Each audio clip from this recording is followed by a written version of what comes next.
Hello, welcome back to my channel. If you're new here, my name is Padrian. In today's video I'm going to talk about all the books that I read in April. This month I read a total of 15 books. It's my best reading month in terms of numbers, but I didn't get any 5-star reads or above 4. But I also enjoyed them. Don't get me wrong, I did enjoy them, but there wasn't a soul-crushing feeling for any of them. And I would like to have one of those, because my first reading month this year was so good, and I think I'm not going to be able to have a reading month like that one for the rest of the year. I'm not going to talk about them in chronological order, some of them yes, but if I'm going to talk about the first book of a series, I'll just talk about the second one, even if I read it between some other books, so it's easier to understand. The first 2 books I'm going to talk about are Mile High and The Right Move. They are both from Liz Stomford. I don't really know if you pronounce it like that. I'm sorry if I pronounce any of the names wrong, but I have no idea. These 2 books are romances, dual POVs. They are interconnected standalones. The first one is about Stevie and Sanders. Stevie is a flight attendant for an NHL team, and Sanders is one of the players from that NHL team, and they have this forced proximity, and well, I gave this book a 3.25 stars. I'm trying to be a little bit more strict with how I rate books, in terms of I want to be able to critique the books in a way that lets me give them all different ratings, and I need to make myself understand that a 3.25 doesn't mean it's a bad book. It just has some things that I didn't really love, and it could have been better maybe. Then The Right Move, it's well, these books are interconnected standalones, so the next book is about one of the other flight attendants from the plane and Stevie's brother. It's also forced proximity. She needs to move in somewhere, and she moves in with him. And their names are Indy and Ryan. I give this book a 4 stars. I liked it a little bit more than the other one, but it wasn't something special.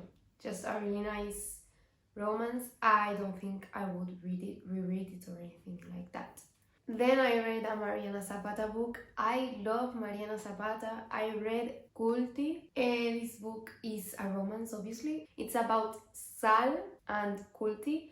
Culti is a retired football player, and Sal is a football player on a women's team, and Culti is the new coach. Well, one of the coaches, not the main one, from this women's team. And Sal used to have a really big celebrity crush on Culti, but now when they meet, she finds out he's kind of a grump and disrespectful, and she starts hating him. But yeah, they start a friendship, and yeah, I don't really want to say anything else about it. I gave this book, sadly, a 3.75. It wasn't a 4-star read for me because, I don't know, something was missing. I don't know if the beginning of the book was too slow for me, because I don't know how many pages, but I think it was like 150 pages. The first 150 pages were so slow, and they weren't getting to the point where anything happened. So I was mentally preparing myself to not like the book, but at the end it picked up and it was super nice. But 150 pages from a book is a lot of pages, so I couldn't give myself permission to give it a higher rating, because I didn't enjoy those first 150 pages. And then after this book, I read Swear on This Life by René Carlino. I don't know if you're seeing it on screen, but I have my computer over there with all my notes that I took when reading the book, so that's why I'm looking over there in some of the clips. I did read another René Carlino book earlier last year.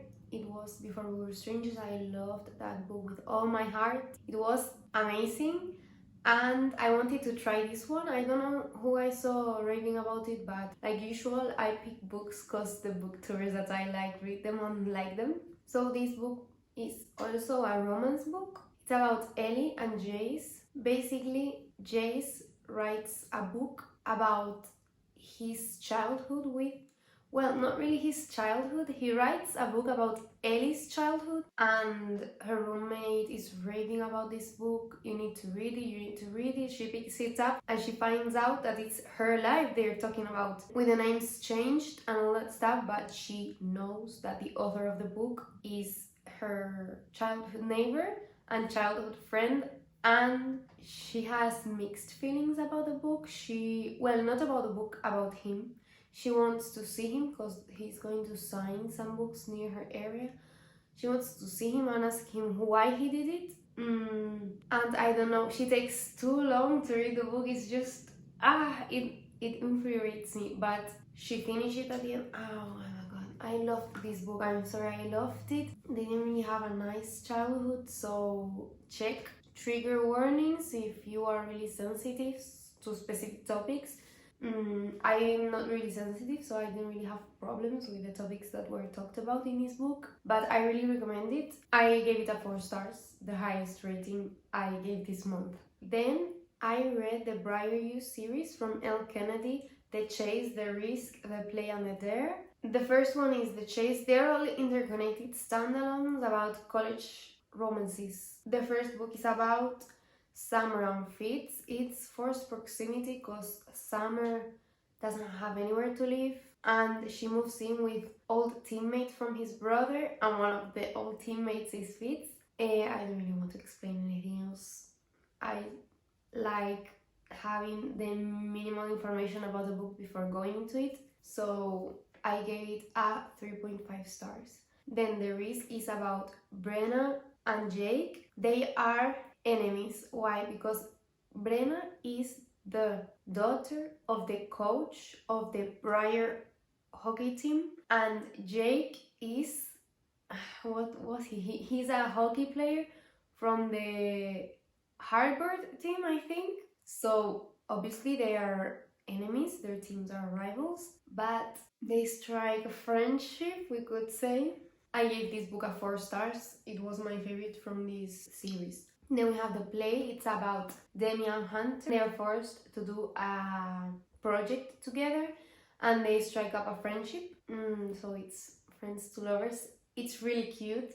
I gave it a 3.75 stars. I did enjoy all of these books. I think Elle Kennedy's books are really good palette cleansers for when you feel like you need one, or for when you're in a reading slump. Also, I really like them for that. Then I also read The Dare. That's the last one. It's about Taylor and Connor. They dare Taylor to kiss a boy, and they choose the boy she needs to kiss in a party, and it's Connor. So she goes up to him, and instead of just kissing him, she tells him like, okay, I need your help, this is going on, I need you to come up with me to a room, please. So they go up to a room, they don't kiss, they just speak, but the other people believe that they do kiss. And they strike up a friendship because Connor thinks it's really unusual for a girl to not be interested in him in that way, because he's a hockey player. So yes, they strike up a friendship. And I gave this book a 3.5. Then after this series I wanted a fantasy, and with the video that I did before this one, TikTok chooses my TBR, one of the books that was chosen was Caraval, so I picked it up.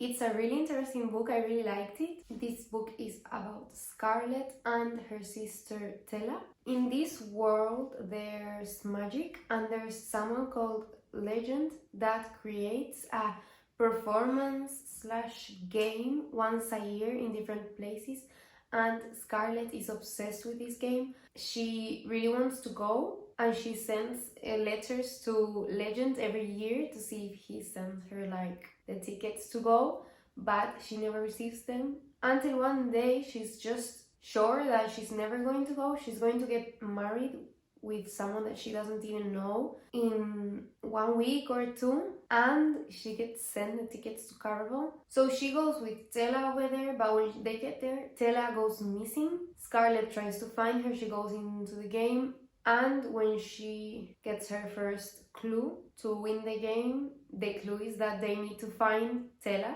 So she really needs to win the game so no one gets to her sister before her. Then this is a trilogy. I read the first two books, Caraval and Legendary. The second book, it's the continuation of the first. Not in this game, it's another game, but I don't really want to spoil anything, so I leave it there. I still have to read Finally, I think it's the third book, and I want to read Once Upon a Broken Heart and The Ballad of Never After. That is part of the same world, but it has nothing to do with this series, so you can read them before this series if you don't really care about Caraval. But I want to finish this trilogy before going into the next one, because it's a trilogy but the third book isn't out yet. It's going to, I don't know, this year it's going to be released. I gave these two books a 4 stars. I really enjoyed it. Something I didn't like is, well, I think it's in third person. I don't really like books in third person, but if I like the story, it goes like to the back of my mind and I don't really see it anymore. So it didn't bother me in this specific scenario. And these books are by Stephanie Carver. The next thing I read was The Worst Best Man and The Wedding Crusher. They are interconnected standalones by Mia Sosa. The first book is about Lena and Max. Lena was going to marry Max's brother. His name was, I don't even remember his name. But they were going to get married, and Max gets sent the morning of the wedding a text from his brother saying that thank you for the talk last night. I don't think I should marry Lena, and he went away. So Max has to tell Lena that her fiance is not going to go to the wedding and that is his fault. And then we move on forward to 5 years later, and Lena is a wedding planner and Max and his brother work in the marketing company of their mother, I think, and they both end up having to work for a hotel because the new hotel director wants to have a wedding planner for the hotel specifically, and she wants the marketing company to market the ideas of Lena and another wedding planner to choose which wedding planner they want for their hotel. So Lena ends up working with Max and her ex-fiance works with the other wedding planner. So it's first proximity, it's obviously a romance. I really enjoyed it. I tapped it. It's my first book that I annotate writing on the book, well, highlighting on the book. I enjoyed it, but it's just a quick, funny, light romance, nothing heavy, so I gave this book a 3 stars. And then we have The Wedding Crusher.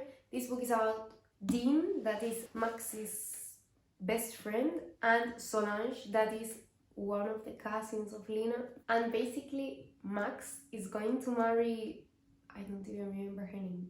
She's going to marry a woman, but it's an arranged marriage between them. They want the same things in life. They don't really love each other, but they think marriage is a good way to go. But Solange doesn't know that, and she's helping her cousin with the wedding, and she finds the bride talking to one of the groomsmen, and she's telling him she loves him, that if he wants, she's going to leave Dean and go with him, but he doesn't say anything. So basically, when they're in the middle of the wedding, Solange jumps out and she's like, no, you can't marry her, she doesn't love you.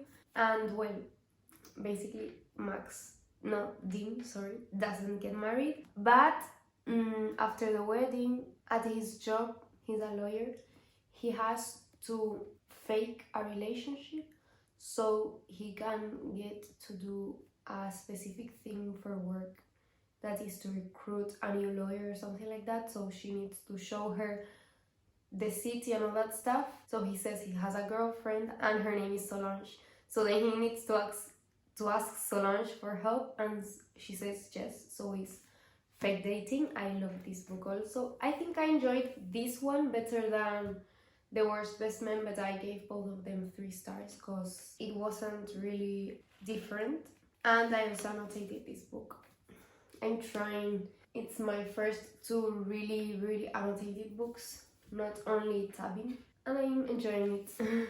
After that, I read The Brightest Light of Sunshine by Lisina Coney.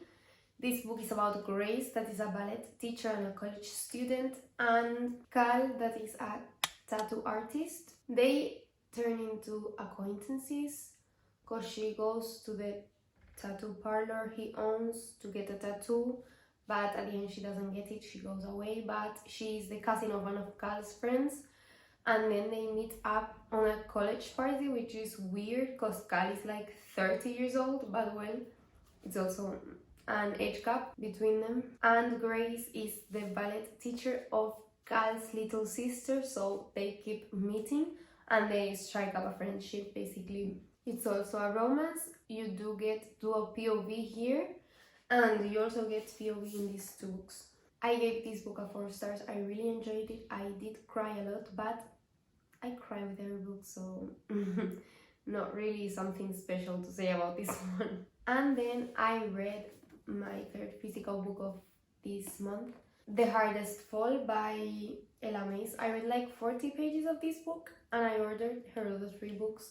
It's Marriage for One and To Love Jason Thorne, To Hate Adam Connor, because they are super cute covers, and I really like the banter in this book. So basically this book is about, it's a college romance. It's about this football player and this photographer. Well, she's studying photography and she's working as a photographer to earn some money during her college career. It's not a cute, fun romance. It has like a lot. I don't want to say anything about it because the best thing I did was going into this book blind, but it's packed with stuff. I really enjoyed it. I also give it a 4 stars. And the girl is called Zoe and he's called Dylan. And you also have dual POV. And they are not the only important characters in the story. It's forced proximity also. They do meet at a college party. They tell her that she needs to kiss a random guy, and they tell her that it needs to be him. And she goes inside a room to tell him that she needs to kiss him, but he's in the bathroom peeing, so awkward moment. And then they keep meeting over and over again, but they didn't kiss the first time because he had a girlfriend. The next time they meet, he asks her for the kiss and she says she has a boyfriend. And the next time they meet, it's forced proximity because they're forced to see each other a lot, but she tells him she has a boyfriend. So yes, it's a really good book, really good banter. I would totally recommend it. I gave it a 4 stars. And then the last book I read this month is As Good as Dead by Holly Jackson. The book was really good, okay, really good, but it creeped me out too much. It was too specific. Some things that were said in the book, I just couldn't with them. I get really scared with this type of things. I'm creeped out and weirded out, so I didn't really have a good time reading it. I can see how the book is really good and everything ties together because it's the third book from a trilogy. Is the third book from a trilogy. I already read the first 2 books. The first 2 books are fine. I didn't get as creeped and weirded out by those 2 books, but this one is way heavier. So check trigger warnings before reading it. And I can't really say anything about this book. It's just like a girl that solves crimes, a teenage girl.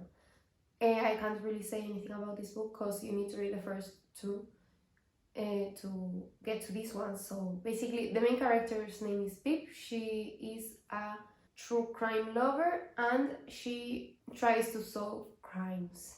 I can't say anything else about it. And I gave this book 3.5 stars. These were all the books that I read this month. If you have read any of these books, I would love to hear your opinions on the comments. And if you have any other video ideas you would like to see from me, you can also leave it in the comments. I'll see you next time. Bye!